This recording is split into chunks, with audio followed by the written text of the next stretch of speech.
Kembali lagi bersama kami di samping kiri saya Farhan dan samping kanan saya Adisa, dan saya sebagai simpul teori mereka. Langsung teori Luis. Oke. Nah, jadi gue bakal menjelaskan teori Darwin ya. Itu tuh banyak banget orang yang salah paham tentang teori Darwin, makanya gue bakal memperjelas gimana teori Darwin itu ya.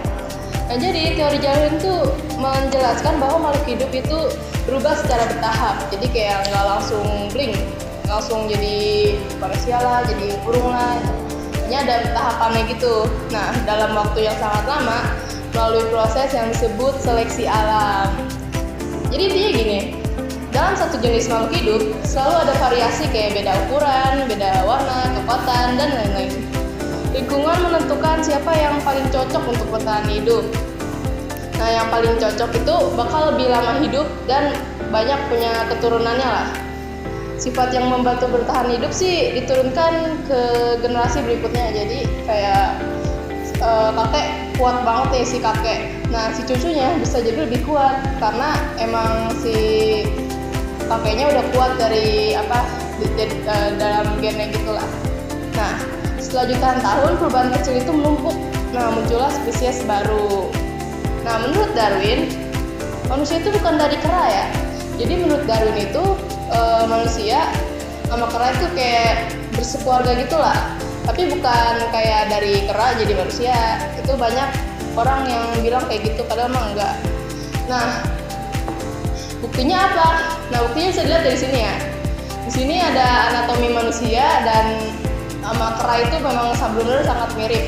Benar-benar kayak hampir kayak manusia banget lah si kera itu. Nah, makanya si kera itu disebut sebagai keluarganya manusia karena emang mirip banget, bukannya manusia dari kera ya.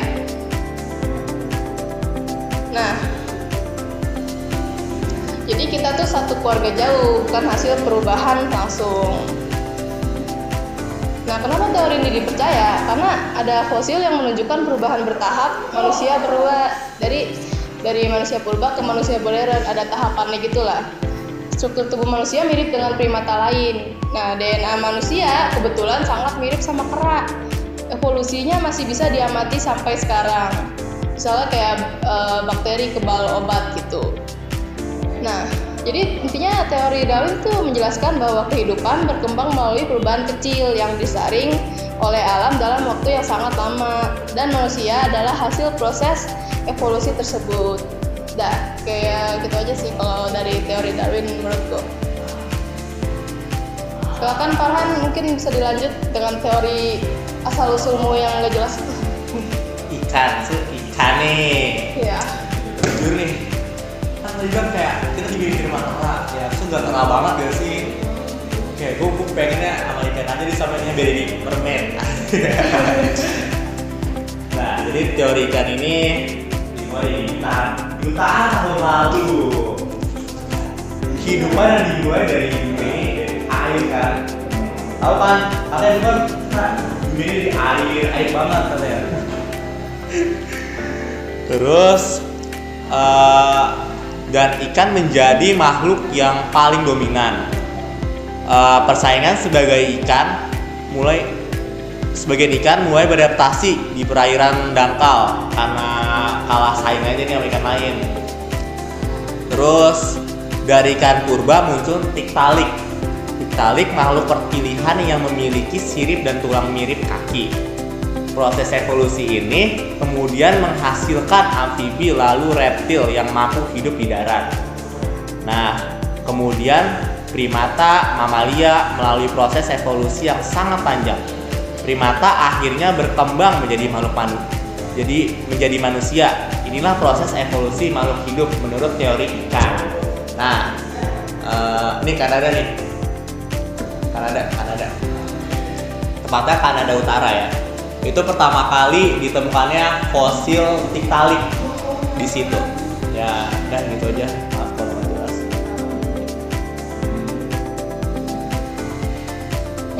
Dari dua kesimpulan ini, teori Darwin dan teori ikan dapat disimpulkan bahwa evolusi merupakan proses perubahan makhluk hidup yang terjadi secara bertahap dalam jangka waktu yang sangat lama. Teori Darwin menekan seleksi alam sebagai faktor utama bertahannya makhluk hidup, sedangkan teori ikan merupakan salah satu pandangan tentang asal-usul manusia. Kedua teori ini memberikan wawasan ilmiah tentang perkembangan kehidupan, namun tetap perlu dipahami secara bijak sebagai bagaimana dari ilmu pengetahuan.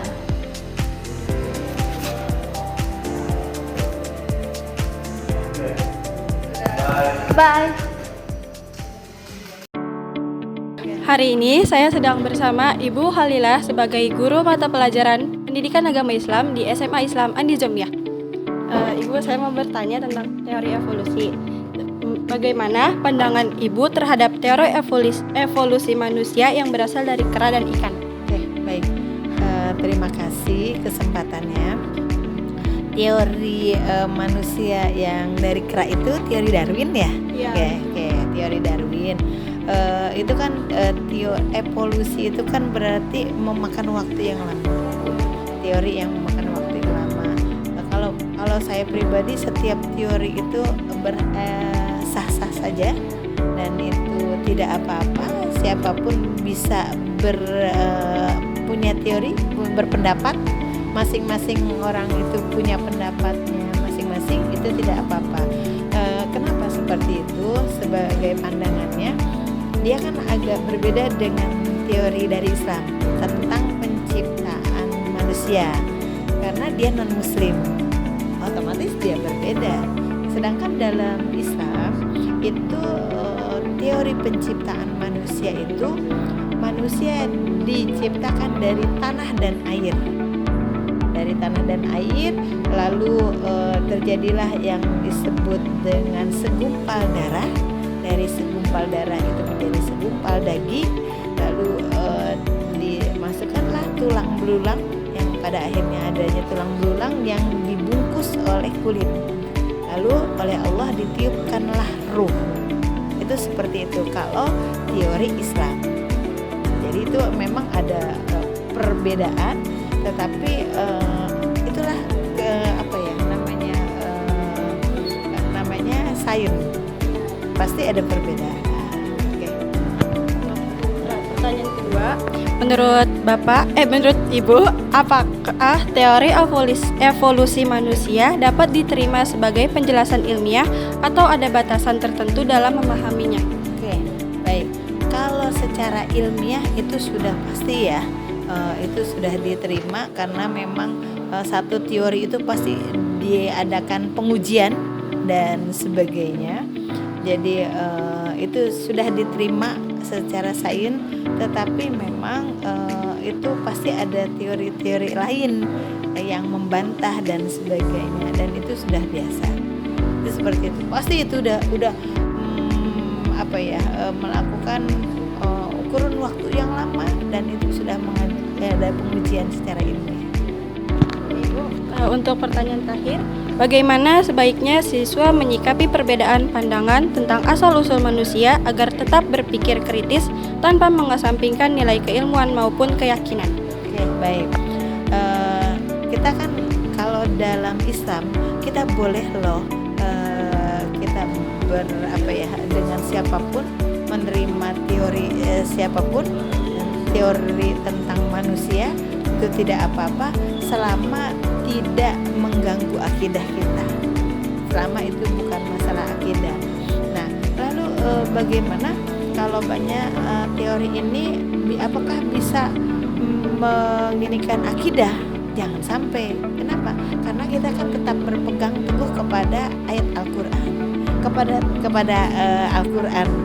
Karena itulah pegangan kita sebagai pemuda Muslim. Kalau belajar itu nggak jadi masalah. Mempelajari teori apapun itu tidak masalah. Karena satu teori itu pasti ada uji cobanya, pasti segala macam, dan itu memang kita harus belajar menerima pendapat. Itu kan pendapat, iya, pendapat orang lain kita bisa terima, nggak jadi masalah, gitu ya. Terima kasih Bu Lila sudah meluangkan waktunya untuk saya wawancarai. Terima kasih banyak. Assalamualaikum warahmatullahi wabarakatuh.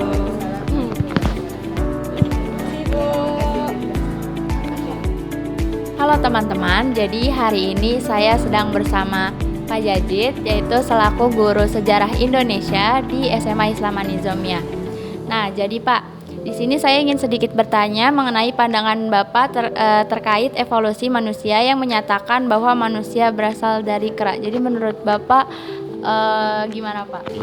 Oke, terkait dengan pandangan bahwa manusia berasal dari kera, itu sebenarnya tidak ada di dalam konsep kalau kita keyakinan keagamaan ya.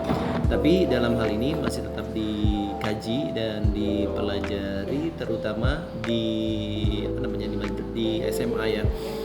Sebenarnya kalau konsep tentang manusia dari kera itu sebenarnya kita kaitkan dengan teori atau terkait dengan teori evolusi yang dicetuskan oleh Charles Darwin ya. Dan teori ini sebenarnya sekarang sudah dibantah dan tidak benar kalau manusia itu berasal dari kera. Ada keruntuhan teori evolusi yang menjelaskan tentang bahwa sesungguhnya manusia berasal dari manusia berdasarkan penciptaan, kera berdasarkan kera penciptaan, seperti itu. Oke, lanjut ke pertanyaan yang kedua. Apakah teori evolusi manusia dapat diterima sebagai penjelasan ilmiah atau ada batasan tertentu dalam memahaminya? Oke. Di dalam namanya teori ya. Teori ini banyak yang membantah, kemudian banyak juga yang mencari kebenaran dari teori ini bukan sebagai ilmu. Jadi di dalam teori evolusi dijelaskan di sana bahwa manusia itu sebenarnya bukan berasal dari kera ya. Ada yang disebut nanti kalau di dalam ilmu yang lainnya kesamaannya, terutama nanti kesamaan dalam beberapa kelasnya, beberapa ordonya atau kingdomnya, itu kan ada kesamaan ya. Tapi manusia mempunyai perbedaan tersendiri dari semua manusia yang ada, yaitu manusia diberikan kelebihan akal oleh Yang Maha Kuasa. Oke, berlanjut ke pertanyaan yang ketiga.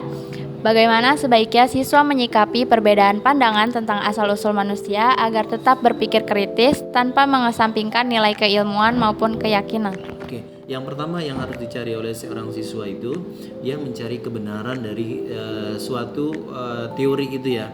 Artinya di sini berkaitan dengan teori evolusi, berarti seorang siswa jangan langsung percaya bahwa manusia berasal dari kera. Cari referensi yang lebih banyak, terutama kalau kita berkeyakinan dan juga punya dasar yang lebih kuat. Ketika kita beragama Islam atau kita punya kitab suci, di situ kita cari lebih banyak lagi tentang asal usul manusia, bagaimana penciptaan manusia, bagaimana Allah menciptakan manusia, dikaitkan dengan teori evolusi. Dan dari sana untuk menguatkan kembali keyakinan bahwa manusia itu diciptakan berdasarkan penciptaan yang oleh Allah lakukan dengan bentuk yang paling sempurna ya, tidak berdasarkan sia-sia, tidak ada yang disebut dengan berevolusi atau berubah secara lambat seperti itu. Oke, jadi gitu guys. Jadi kita tuh nggak boleh terlalu percaya dengan teori-teori yang ya seperti teori Darwin. Jadi kita harus cari lebih banyak lagi referensi yang ada, apalagi buat kalian-kalian yang beragama Islam. Oke, baik Pak, terima kasih atas sudah meluangkan waktunya untuk diwawancarai oleh saya. Dadah.